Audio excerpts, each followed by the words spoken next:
आज का जो हमारा वीडियो का टॉपिक है वह होने वाला है एक फेमस बुक। इसका नाम हम लोग सामने जानेंगे। चलिए वीडियो को स्टार्ट करते हैं बिना किसी देरी के। हमारी आज की video book rich dad poor dad को डेट पर है, जिसको रोबर्ट कियोसाकी ने लिखा है, जो एक American multimillionaire investor, business owner, educated और स्पीकर है। रॉबर्ट की कंपनी के फाउंडर है। ये एक प्राइवेट एजुकेशन कंपनी है जो लोगों को बुक्स और वीडियो के थ्रू खुद के फाइनेंस और बिजनेस की नॉलेज प्रोवाइड कराती है। रॉबर्ट कियोसाकी का कहना है कि लोग अपने बच्चों को जो मनी के बारे में सिखाते हैं वो पुअर और मिडिल क्लास वाले लोग अपने बच्चों को नहीं सिखाते। ऑथर की खुद की स्टोरी है। उनके दो फादर्स थे, पहले बायोलॉजिकल जिन्होंने उनको जन्म दिया, जो गरीब थे, और दूसरे उनके चाइल्डहुड के बेस्ट फ्रेंड के फादर, वो अमीर थे। दोनों ही फादर ने डिफरेंट अप्रोच के साथ ये बताया कि सक्सेस को कैसे अचीव करना है। एक अपनी फैमिली के लिए $10 मिलियन और चर्च के लिए चैरिटी छोड़कर गए थे, और दूसरे अनपेड बिल छोड़कर। इस बुक की पूरी अंडरस्टैंडिंग के लिए ये वीडियो एंड तक देखना बहुत ज़रूरी है। आपने अगर इस चैनल को सब्सक्राइब नहीं किया तो प्लीज़ इस चैनल को सब्सक्राइब करो और हमारी इस वीडियो को लाइक और कमेंट करना ना भूले। Let us begin. ऑथर के लिए ये इंसिडेंट एक एविडेंस बन गया था कि कौन सी डाइट की अप्रोच उनके लिए ज़्यादा फाइनेंशियल सेंस बनती है। बुक लिखने के टाइम ऑथर दोनों डेट को कंपेयर करते हैं, जैसे कि उनके principal ideas, financial practices, activeness की डिग्री कैसे। उनके पुअर डेट जो हाईली एजुकेटेड होने के बाद भी स्ट्रगल कर रहे थे, और उनके ऑपोजिट रजिस्टर्ड बिजनेसमैन और अपनी एसेट को बिल्ड कर रहे हैं।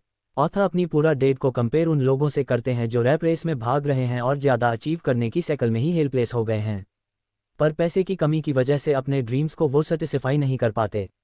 वो अपना ज़्यादा टाइम स्कूल्स में वर्ल्ड के प्रॉब्लम के बारे में पढ़ाते हैं, बट पैसे के लिए कोई लेसन कभी भी स्कूल में नहीं सिखाया जाता। मनी के बारे में स्कूल में कभी पढ़ाई नहीं होती। स्कूल में सिर्फ प्रोफेशनल स्किल्स पढ़ाई जाती है, कोई फाइनेंशियल स्किल्स नहीं पढ़ाई जाती।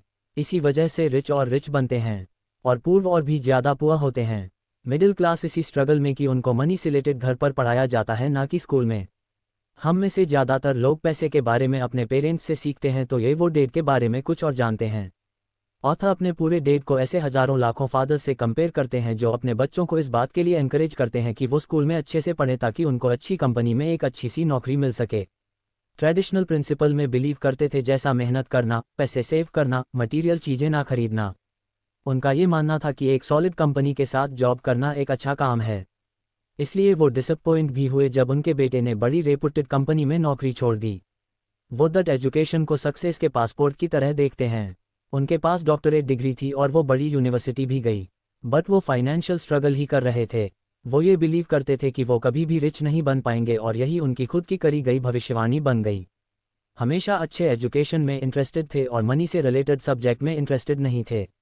ऑथर ने अपने पुअर डेड के बारे में ये भी लिखा है कि वो हमेशा ऐसे बात करते थे, मैं पैसे में इंटरेस्टेड नहीं हूँ और मेरे लिए पैसा मैटर नहीं करता। ऑथर ने अपने पूरे डेट को कुछ पॉइंट्स में डिस्क्राइब किया है, जैसे वो एक लंबे टाइम तक job security, vacation, sick leaves, company insurance, salary, increment, promotion जैसी चीज़ पर ध्यान देते थे। ऑथर का मानना था कि उनके पुअर डेट का ध्यान सिर्फ इन्हीं सब चीज़ों में रहता था और खुद के काम पर कभी भी नहीं होता था। वजह से ऑथर को लगता था कि वो रैट रेस में भाग रहे थे। उनके पुअर डेट बहुत ज़्यादा हार्ड वर्क करते थे, बट फिर भी फाइनेंशियल आगे नहीं बढ़ पाए। मनी मैटर में डेट का ये सोचना था कि बिल्स को पे करने के लिए बहुत ज़्यादा मेहनत करनी पड़ती है, और दूसरी तरफ रिच डैड खुद के लिए पैसा बनाने में बिलीव करते थे। चलिए अब रिच डैड के बारे में बात करते हैं। ऑथर ने ये सब 9 साल की एज में लिखा था, जब उनको ये रियलाइज हुआ कि उनके रिच डैड की फाइनेंशियल सेंस उनके पुअर डैड से ज़्यादा है। ऑथर ने अपने रिच डैड से ये चीज़ सीखी थी कि कुछ चीज़ों में कभी ना नहीं कहना चाहिए, जैसे मैं ये चीज़ अफोर्ड नहीं कर सकता। इसके बजाय ये बोलना चाहिए, कैसे मैं इसको अफोर्ड कर सकता हूँ। उनका मानना था कि मैं अफोर्ड नहीं कर सकता जैसे शब्द हमारे दिमाग को बंद कर देते हैं। मैं कैसे अफोर्ड कर सकता हूँ जैसे शब्द पॉसिबिलिटी, एक्साइटमेंट और ड्रीम्स को बढ़ावा देते हैं। उसको उन्होंने इस एग्जाम्पल से रिलेट करते हुए समझाया कि जब वो और उनके फ्रेंड माइक उनके फादर के पास काम के लिए गए थे, रिच डैड उनको बहुत कम वेडिंग पे करते थे ताकि उनमें गुस्से वाली फीलिंग पैदा हो, जिससे उनको इनजस्टिस वाली फीलिंग आएगी और उनको एहसास हो कि खुद के लिए काम करना कितना इंपॉर्टेंट है, ना कि दूसरों के लिए काम करना। एग्जाम्पल के लिए बुक के उस पार्ट में जिसमें डाइट से कंप्लेंट करता है, वो कम वेजेस में बहुत कम चीज़ें ले पाते हैं। तो रिच डैड ने कहा कि इस चीज़ पर ध्यान मत दो कि तुम्हें कितनी चीज़ें ले पाते हो, बल्कि इस चीज़ पर ध्यान दो कि उस पैसे का तुम क्या कर सकते हो और उस पैसे को और ज़्यादा कैसे बना सकते हो, क्योंकि ये हमारे दिमाग को सोचने पर मजबूर कर देता है। उनके रिच डैड कहते हैं कि जब कोई ये कहता है कि मैं अफोर्ड नहीं कर सकता, तो उसका दिमाग काम करना बंद कर देता है। इसी वजह से यह आपके इनिशिएटिव कब मारता है और सहने की पावर को बढ़ाता है। ऑथर एक चीज़ और ऐड करते हैं कि जब उनके डैड ने एजुकेशन में अपना टाइम और एफर्ट दिया तब उनको इन्वेस्टिंग की कोई नॉलेज नहीं थी। इसके ऑपोजिट रिचर्ड डैड इन्वेस्टिंग के गेम में बहुत मैन थे क्योंकि उन्होंने यही किया था। मनी से रिलेटेड उनके डैड का ये एटीट्यूड था और उनका कहना था कि सब बुराइयों की जड़ पैसे की कमी है, और उनके पुअर डैड का मानना था कि पैसा ही बुराइयों की जड़ है। उनका मानना था कि ऐसा इंसान बनना चाहिए जो रिस्क लेने से डरे नहीं बल्कि रिस्क को कैसे मैनेज करना है ये सीखे। चलिए अब 10 सन रॉबर्ट क्यूसाकी के बारे में बात करते हैं। ऑथर ने अपनी बुक रिच डैड को डैड ये कहते हुए स्टार्ट कि वो खुद बहुत लकी मानते हैं कि उनके 2 फादर्स थे। वो अपने दोनों के डैड के पॉइंट ऑफ व्यू को कंपेयर करते थे जैसे work hard, education, saving, investing etcetera. उन्होंने ये चीज़ भी देखी कि दोनों के अप्रोचेस में कितना डिफरेंस था से की गई बातों की वजह से की। ऑथर खुद की फाइनेंशियल स्टेबिलिटी का क्रेडिट देते हैं। ऑथर मनी के सब्जेक्ट के लिए कॉमन अप्रोच लेते हैं और अकाउंटिंग नॉलेज पर जोर देते हैं जिससे कि पढ़ने वाले को एसेट और लायबिलिटीज़ क्या होता है ये अच्छी से समझ आ जाए। यहाँ पर रेटे ये समझाते हैं कि कैसे जो रिच है वो एसेट साइड बिल्ड करता है, जो पुअर है वो लायबिलिटी साइड बिल्ड करता है, जो बेसिकली सारे एक्सपेंसेस हैं। ऑब्वियस है कि ऑथर में अकाउंटिंग नॉलेज को इम्पोर्टेंट दी है चाहे वो कितना भी बोरिंग लगे, क्योंकि वो कहते हैं कि ये लाइफ का सबसे इम्पोर्टेंट सब्जेक्ट है। Chapter 1 rich dad Robert Kiyosaki और माइक की स्टोरी 1956 में हवाई में स्टार्ट हुई जब वो दोनों 9 साल के थे। उनकी पहले गेट रिच स्कीम निकल बनाने वाली कंपनी थी। उनकी इस प्लान को माइक के फादर ने रिजेक्ट कर दिया था और जिन्होंने उन दोनों को समझाया कि ये काम इलीगल है। उस दिन के बाद दोनों ने अपना फ्री टाइम माइक के फादर रिच डैड फाइनेंस और इकोनॉमिक्स को सीखा। माइक के डैड ने जो पहला लाइसेंस खाया जो था हिट करना। वो अपने ग्रोसरी स्टोर में एक लड़के से 3 घंटे के लिए 10 सेंट पर डे काम करवाते थे। कुछ हफ्तों में इस चीज़ से थक गए थे और उन्होंने डिमांड की कि उनकी बढ़ाई जाए, लेकिन इस चीज़ के होने के बाद माइक के डैड ने उनके वेजेस में और भी ज़्यादा कमी कर दी और उनको फ्री में काम करने के लिए बोला। धीरे धीरे 2 लड़के सिर्फ अप्रिशिएट और पे ना किए जाने के लिए परेशान होने लगे। फाइनली उन्होंने रिस्क दत्त से इस बारे में बात की। एवरेज एड के साथ मीटिंग में रिच डैड ने वेजेस के लिए उनको सॉरी बोला और उनको एक ऑफर दिया कि या तो वो उनको एक मोरल लेसन देंगे या फिर पेपर। दोनों लड़कों ने मोरल लेसन को ही चूज़ किया। ये लेसन रेट रेस से बाहर निकलने के लिए था। उनका कहना था कि अपनी पूरी जिंदगी या तो थोड़े पैसे के लिए काम करते रहो जिससे ज़्यादा पैसे किसी और की पॉकेट में जाएंगे, या फिर से मेहनत करवाओ। पैसे कमाने के लिए लड़कों को सिखाए गए सभी लेसन्स में से ये सबसे इम्पोर्टेंट था। ऑथर का कहना था कि बिजनेस जहां मेरी फिजिकल प्रेजेंस रिक्वायर्ड नहीं होती और उसको चलाने वाले दूसरे लोग होते हैं, अगर मुझे वहां काम करना पड़े तो वो मेरे लिए बिजनेस नहीं बल्कि जॉब है। Chapter 2 the rich don't work for money. इस चैप्टर में उन लोगों की बात की गई है जो सेफ खेलना पसंद करते हैं क्योंकि उनको कभी रिस्क लेना सिखाया ही नहीं गया। ऑथर ये आइडियाज़ डेवलप करते हैं कि पुअर और मिडिल क्लास लोग पैसे के डर की वजह से काम करते हैं और उनका ये लालच उनको और गरीब बनाता है। ऑथर का मानना है कि लाइफ में अपॉर्चुनिटीज़ आती जाती रहती है, लेकिन सिर्फ रिच लोग उन अपॉर्चुनिटीज़ को इंस्टेंटली पहचान के गोल्ड में बदल लेते हैं, लेकिन बाकी लोग इन अपॉर्चुनिटी को देख ही नहीं पाते क्योंकि पैसा और सिक्योरिटी के पीछे भागने में भी ज़्यादा हैं। मनी की सबसे खास बात यह है कि ये पूरे 24 घंटे काम करती है और तक काम करती है। अगर आप पैसे के लिए काम कर रहे हो तो आप पावर अपने एम्प्लॉयर के हाथ में दे रहे हो, लेकिन अगर मनी आपके लिए काम करती है तो पावर और कंट्रोल दोनों आपके हाथ में होता है। Chapter 3 why teach financial literacy और माइक की स्टोरी 1919 तक कंटिन्यू साथ चली। इस समय तक दोनों ने ही अपनी फाइनेंशियल और सोशल इकोनॉमिक लाइफ अच्छी कर ली है। माइक अपने डैड से लेसन सीख कर अपनी लाइफ में अप्लाई करने में सक्सेसफुल रहे। उन्होंने अपने डैड के बड़े बिजनेस पर कंट्रोल कर लिया और अपने एम्पायर को बढ़ाया, और उन्होंने अपने बेटे को इतना रेस कर दिया कि जब वो रिटायर हो तब वो कंपनी को कंट्रोल कर सकता है। अपनी वाइफ के साथ 147 की एज में रिटायर हो गए। एक बिजनेस मीटिंग में चिकागो बीच पर चार्ल्स को Samuel Insull, Howard Hobson, Leon Fraser, Richard Bitman, Arthur Cotton जैसे लिव मोर जैसे बड़े बड़े इन्वेस्टर मिले और बहुत से इन्वेस्टमेंट और मनी स्कीम के बारे में डिस्कशन किया। 25 साल बाद एक रिपोर्ट में कहा गया कि चिकागो में मिले उन सभी जो बहुत रिच थे, जिनमें से कुछ जेल चले गए या फिर मर गए या गरीब रह गए। इन सभी अनफॉर्चुनेट बिजनेसमैन के रिजल्ट से ये सीख सकते हैं कि आपको सेफ रहने के लिए पैसों का होना कितना ज़रूरी है। ये स्पेसिफिक लेसन ये सिखाने के लिए है कि एक बार के पैसा होने के बाद वाइज होना ज़रूरी नहीं है, लेकिन पैसा होने से पहले स्मार्ट होना ज़रूरी है। बिना मजबूत नींव के आप बड़ी बिल्डिंग खड़ी करने की कोशिश मत करना। कसाकी के अकॉर्डिंग एक रूल है और वो सिंगल रूल है जो आपको हेल्प कर सकता है जिससे आप एक बड़ी बिल्डिंग की नींव स्ट्रांग कर सकते हैं।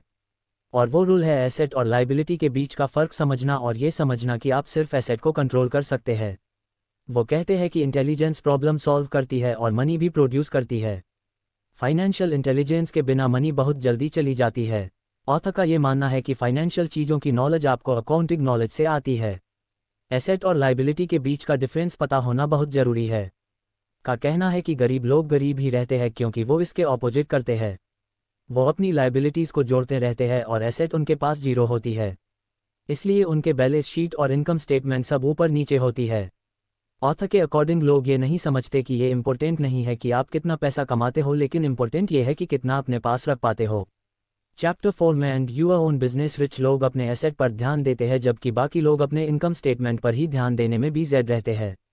इस चैप्टर में ऑथर धीरे धीरे रियल एस्टेट के इन्वेस्टमेंट के कॉन्सेप्ट को इंट्रोड्यूस करते हैं और उन्होंने मैकडॉनल्ड का एग्जाम्पल यूज़ किया है। ऑथर ने ये बताया कि मैकडॉनल्ड वर्ल्ड में सबसे अच्छे हैमबर्गर नहीं बनाता, लेकिन अमेरिका की स्ट्रीट पर सबसे ज़्यादा इसी की वैल्यू है। ऑथर ने ये भी बोला कि अगर एक इंडिविजुअल को सक्सेसफुल होना है तो उसको खुद की बिजनेस पर ध्यान देना होगा। उन्हें अपने एम्प्लॉयर के बिजनेस पर ध्यान नहीं देना चाहिए, खुद के बॉस बनने पर फोकस करना चाहिए और खुद के बिजनेस को बढ़ाना चाहिए। ऑथर के हिसाब से असली इन चीज़ों से बनाई जा सकती है जैसे कि stocks, bond, income generating real estate, notes, intellectual property जैसे म्यूजिक्स, स्क्रिप्ट, पेटेंट, चीज़ों से मिलने वाली रॉयल्टीज़, कुछ भी ऐसी चीज़ें जिनकी वैल्यू हो, जो इनकम जनरेट कर सकते हो, जिसके लिए मार्केट रेडी हो। Chapter 5 the history of taxes and the power of corporation. Author के हिसाब से उनके रिच डैड ने बहुत स्मार्टली गेम प्ले किया और ऐसा वो कॉर्पोरेशन के थ्रू कर पाए जिसका उनकी रिच बनने में बहुत बड़ा हाफ है। ऑथर का कहना है कि गरीब लोग अपने आप को कॉर्पोरेशन के थ्रू यूज़ करवाते हैं जबकि बड़े कॉर्पोरेशन को मशीन का इस्तेमाल करना आता है। इसका मतलब है कि रिच के पास नॉलेज होती है और वो कॉर्पोरेशन की पावर को यूज़ करते हैं अपने असेट्स को प्रोटेक्ट करने के लिए। ऑथर इसका डिफरेंस आसान शब्दों में समझाते हैं कि इंडिविजुअल पैसा कमाता है, उस पैसे पर टैक्स पे करता है और जो कुछ बचता है उस पर अपना गुजारा करता है। दूसरे हाथ पर कॉर्पोरेशन पैसा कमाता है, जितना चाहे उतना खर्चा करता है और जो बचा है उस पर टैक्स पे करता है। इंडिविजुअल बहुत मैनिपुलेट होता है, वो जनवरी से मिड में गवर्नमेंट को अमीर बनाता है और अपनी इनकम पर टैक्स पे करके, और मीनवाइल रिच लोगों को हार्डली टैक्स पे करना पड़ता है। अथॉरिक इंसान के फाइनेंशियल आईक्यू को डेवलप करने पर भी जोर देते हैं। उनके हिसाब से ये बढ़ता है जब हम अपनी अकाउंटिंग, इन्वेस्टिंग, मार्केट्स और लॉ की नॉलेज को बढ़ाते हैं। वो कहते हैं कि नॉलेज ना होने से आपको परेशानी हो सकती है लेकिन नॉलेज लेने से आपकी जीतने के चांसेस रहते हैं। ऑथर एक चीज़ सब में कॉमन देखते हैं, यहाँ तक कि खुद के अंदर भी, और वो है हमारे अंदर की बहुत सारा पोटेंशियल, और एक चीज़ जो हम सबको पीछे रोक लेती है, आगे बढ़ने नहीं देती, वो है self doubt. Chapter 6 rich invent money. Real world में स्मार्ट इंसान आगे नहीं निकलता बल्कि बोल्ड इंसान आगे बढ़ जाता है। उनका कहना है कि हर एक इंसान टैलेंट के साथ पैदा होता है लेकिन सेल्फ डाउट और फेयर भी होता है। उन्होंने ये बताया है कि ज़रूरी नहीं है कि एजुकेटेड स्मार्ट इंसान ही आगे बढ़ता है, बल्कि जो बोल्ड और एडवेंचरस है वो बढ़ता है। लोग कभी भी फाइनेंशियली आगे नहीं बढ़ते, भले ही उनके पास बहुत सारे पैसे क्यों ना हो। वो अपॉर्चुनिटी को पहचान ही नहीं पाते। उनमें से ज़्यादा लोग कुछ होने का वेट करते रहते हैं। ऑथर का कहना है कि लोग अपने लक खुद क्रिएट करते हैं, उनको इसके लिए ज़िंदगी भर वेट करने की ज़रूरत नहीं है। उनका कहना है कि पैसे के साथ भी सेम केस है, उसका वेट नहीं करना चाहिए बल्कि उसको क्रिएट किया जा सकता है। ये दुनिया हर रोज़ हमेशा आपको लाइफ टाइम अपॉर्चुनिटी देती रहती है, लेकिन बहुत बार हम उसको देखने में फेल हो जाते हैं। ग्रेट अपॉर्चुनिटीज़ खुली आंखों से नहीं बल्कि खुले दिमाग से देखी जाती है।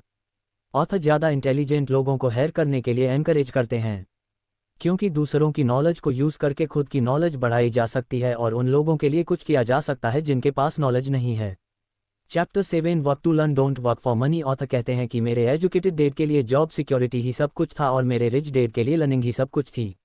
मैं ऑथर हर एक इंडिविजुअल को अपनी फाइनेंशियल सक्सेस स्किल को डेवलप करने की ज़रूरत पर बात करते हैं। ऑथर एक ऐसी यंग लड़की का एग्जाम्पल देते हैं जिनके पास इंग्लिश लिटरेचर मास्टर डिग्री थी। वो इस बात से नाराज़ हुए जब उसको सेल्फ सीखने और मार्केट करने के लिए बोला गया। डिग्री पाने के लिए हार्ड वर्क के बाद उसने कभी नहीं सोचा था कि उसको एक सेल्स पसंद का काम सीखना होगा, एक ऐसा प्रोफेशनल जिसके बारे में वो बहुत अच्छा नहीं सोचती थी। ऑथर इस एग्जाम्पल का इस्तेमाल इसी बात को समझाने के लिए यूज़ करते हैं कि लोगों को अपनी फील्ड से हटके स्किल भी सीखनी चाहिए जो आपको फाइनेंशियल फ्रीडम पाने में हेल्प कर सकती है। ऑथोराइज्ड सक्सेस पाने के लिए मैनेजमेंट स्किल्स को मेंशन किया है और वो है management of cashless system, management of people. ये सब skill selling and marketing skill में काम आता है। कम्युनिकेशन स्किल्स पर भी वो पूरा जोर देते हैं। वो कहते हैं कि ऐसे कई लोग हैं जिनके पास साइंटिफिक नॉलेज का पावर हाउस है पर वो कम्युनिकेशन में फेल हो जाते हैं। ये ऐसे लोग हैं जो वेल से सिर्फ एक कदम दूर है। चैप्टर 8 ओवरकमिंग ऑब्स्टिकल्स रिच और पुअर। लोगों में बस ये डिफरेंस होता है कि जिस तरह वो अपने डर को मैनेज करते हैं। ऑथर का ओपिनियन है कि ऐसे 5 रीज़न हैं जिनकी वजह से फाइनेंशियल कि नॉलेज रखने वाले लोग भी अच्छे एसेट्स कॉलम बिल्ड नहीं कर पाते जो अच्छा कैश फ्लो प्रोड्यूस कर सके। वो 5 रीजंस है: fear, sciences, bad habits, arrogance. उनका कहना है कि डर लगना नॉर्मल है, बट ये मैटर करता है कि वो उसको कैसे हैंडल करते हैं। ज़्यादातर लोग इसलिए फाइनेंशियल जीत नहीं पाते क्योंकि उनका पैसा खोने का डर अमीर बनने से ज़्यादा बड़ा है। ऑथोराइजर्स और वहाँ के लोगों के बारे में अपने स्पेशल शौक के बारे में अपनी इमोशनल फीलिंग बताते हैं। जब वे जीते हैं तो तब भी बड़ी जीत हासिल, और जब वो हारते हैं तब वो भी बहुत शानदार होती है। Chapter 9 getting started. गोल्ड हर जगह है, बहुत से लोग इसे देखने में ट्रेंड नहीं होते। इस चैप्टर में पर्सनल वेल्थ को क्रिएट करने के टिप्स है। उनके फर्स्ट टिप है रियलिटी से ज़्यादा बड़ा रीज़न फाइंड करे जो आपको मोटिवेट करता है। उनके कहने का मीनिंग ये है कि लोगों को एम्पावर करके खुद की फाइनेंशियल टैलेंट को जगाना होता है। वो कहते हैं कि लोगों के पास लाइफ जीने के लिए एक स्ट्रांग और क्लियर पर्पस होना चाहिए और थोड़ा लोगों को केयरफुली फ्रेंड्स को चूज़ करने की एडवाइस देते हैं। वो उन लोगों के साथ टाइम स्पेंड करने की सलाह देते हैं जो मनी के बारे में बात करने के लिए एनकरेज करते हैं और जो बहुत ही वैल्यूएबल लेसन है। ऑथर का भी ये बिलीव है कि लोगों को किसी एक फील्ड में स्टडी करनी चाहिए और फिर बाहर निकलकर दूसरी चीज़ें भी सीखनी चाहिए। वैसे ये चूज़ करना इम्पोर्टेंट है कि कौन क्या स्टडी करता है। ऑथर का ये सजेशन है कि हमारी लाइफ में एक हीरो होना चाहिए। ऐसा होना लाइफ में बहुत ज़रूरी है क्योंकि ना केवल ये हमें इंस्पायर करता है बल्कि लाइफ को इजी भी बनाता है। मैन की सोच को एनकरेज करता है। अगर वो ऐसा कर सकता है तो मैं क्यों नहीं कर सकता। यहाँ एक और टिप है जो ऑथर ज़्यादा लोगों में ऑब्जर्व करते हैं कि वो खुद को पे नहीं करना चाहता। ऑथर कहते हैं कि हमें ज़्यादातर खुद को पे करना चाहिए। उनके हिसाब से 3 चीज़ें बहुत अच्छे से हैंडल की जानी चाहिए, वो है कैश फ्लो, पीपल और पर्सनल टाइम। तुम सीखते हो तो तुम भी रिसीव करते हो। एक और टिप जो ऑथर देते हैं कि इस थॉट को बहुत क्लियर है कि दुनिया में ऐसी पावर है जो हमारे मुकाबले ज़्यादा स्मार्ट है। आप अपने पर वहाँ पहुँच सकते हैं, लेकिन कई बार दूसरे की पावर की हेल्प से ये करना आसान हो जाता है। जो आपके पास है उसके साथ जेनरस रहो और दूसरी पावर्स आपके साथ जेनरस रहेंगी। Chapter 10 still want more some to dos. ये चैप्टर प्रीवियस चैप्टर का सप्लीमेंट है। ये रीड इसको एडिशनल टिप है जो रिलेटेड फाइनेंशियल रिवार्ड से उन तक पहुंचने में हेल्प करता है। एक टिप ये है कि आप जो कर रहे हो उसको स्टॉप करना यदि वो काम नहीं कर रही है। ऑथर रीडर्स को न्यू आइडियाज़ को देखने के लिए एनकरेज करते हैं और उन इंडिविजुअल का ब्रेन पिक करने के लिए बोलते हैं जिनके पास एक्सपीरियंस है या वो कर चुका है। जो करने के लिए एस्पायर करता है वो सीखने की पावर को अलाइव रखने, कोशिश करने को खरीदने और सेमिनार में पार्टिसिपेट करने के लिए एडवाइस करता है। बहुत से लोग सिर्फ इन्वेस्टमेंट्स खरीद लेते हैं लेकिन लर्निंग में इन्वेस्ट नहीं करते। एक टीम जो बुक में बहुत ही क्लियर है वो ये है कि इंसान को अमीर बनने के लिए दूसरों के लिए काम करने की बजाय अपने खुद का सिस्टम बनाना चाहिए और प्रोडक्शन के लिए रिसोर्सेज का ऑब्जेक्टिव्स रखना चाहिए। ऑथर का मानना है कि एक एम्प्लॉय होना क्लियरली ही एक लिमिटेड सोच है। ये चीज़ अदर पॉसिबिलिटीज़ के लिए दिमाग बंद कर देती है। फाइनेंशियल इंटेलिजेंस एक बहुत पावरफुल एसेट है। इन्वेस्टिंग और अकाउंटिंग के कॉन्सेप्ट को स्टडी करके ऑथर ने ये माना है कि एक इंडिविजुअल एसेट और लायबिलिटी में डिफरेंस कर पाता है। रियल में ये एक मजबूत एप्लीकेशन है जो आपको सिखाती है कि क्या सही है और क्या गलत। एक्सपेंसेस की कड़ी को जेनरेट करना गलत है, एसेट को बिल्ड करना सही है। रॉबर्ट कहते हैं कि आप सभी को बड़े गिफ्ट मिले हैं, आपका दिमाग और आपका टाइम। ये आपके ऊपर है कि आप दोनों के साथ क्या करते हैं। हर एक डॉलर जो आपके हाथ में आता है और सिर्फ आपको उसकी डेस्टिनी डिसाइड करने की पावर होती है। इसको फुलिश होके खर्च करे या पुअर होना चूज करे। इसको लायबिलिटीज़ पर स्पेंड करे या आप मिडिल क्लास ज्वाइन करे। इसे अपने दिमाग से खर्च करे और एसेट को बिल्ड करना सीखे और अपने मनी को अपनी ऑब्जेक्टिव और फ्यूचर के लिए चूज करे। चॉइस आपकी है। हर डॉलर के साथ हर दिन आप अमीर, गरीब या मिडिल क्लास में होना डिसाइड करते हैं। आप और आपके बच्चों का फ्यूचर आपकी आज की चॉइस पर डिपेंड करता है, ना कि कल पर हुई चॉइस पर होगा। ऑथर विश करता है कि इस बुक की लर्निंग को फॉलो करके हम सब बहुत अमीर और हमारी लाइफ खुशी के साथ बहुत शानदार हो। थैंक यू दोस्तों, अगर ये वीडियो आपको अच्छी लगी तो इस वीडियो को लाइक करें। अगर ये चैनल आपने अब तक सब्सक्राइब नहीं किया तो प्लीज़ इस चैनल को सब्सक्राइब करें और अगर आपके कुछ कमेंट है, कुछ व्यूज़ है तो प्लीज़ कमेंट सेक्शन में कमेंट करके हमें प्लीज़ बताएं। जल्दी मिलेंगे।